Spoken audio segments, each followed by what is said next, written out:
Well, I was really pleased to be invited here today to talk about operational decision making in civil contingencies and also do a session on police culture. So I hope that it gave a real insight to students in terms of the challenges of command when dealing with an emergency response to a major flooding incident or something of that nature.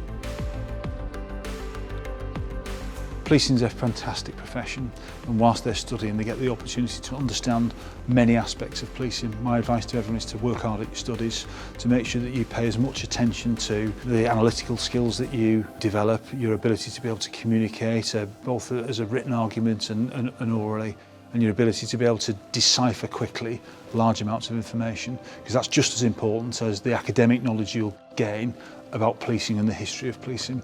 So work hard and pay attention to the soft skills as well. One key piece of advice I'd give to the policing students would be to think about the future and think about how you're developing your employability skills.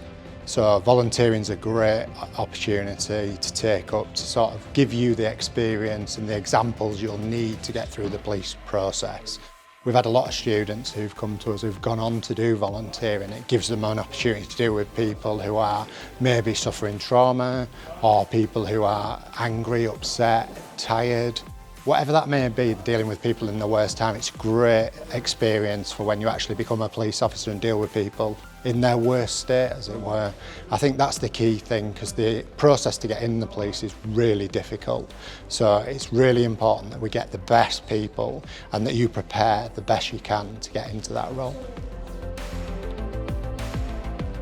My biggest insight from today's guest lecture was learning where Chief Constable Tim Forber thinks the force is going to go in the next few years, which is especially helpful for us students who are hoping to join North Yorkshire Police in the next few years. And then secondly, how him doing his own degree has helped him progress through his career, what he learned from that degree. As an inspiring future police officer, I think the collaboration between the force and the unit is really good. And it allows us to network and get to know them, get to know the different departments, how they work and the real life scenarios, and then we can go into our lectures and go, oh, that's what they said, and actually put it together so we get an understanding of how it is in the policing world rather than just being in a lecture. There are some really rare and unique opportunities within this university now to connect with police officers from such a range of jobs.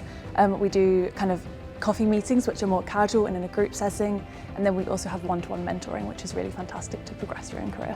We see the university as a great recruitment ground for future police officers and members of police staff. It's great that we've got such a renowned academic institution here within the county, and we are constantly looking to recruit the very best people to be the police officers and staff of the future, to continue to build our organisation to be outstanding and one of the leading law enforcement agencies in the country.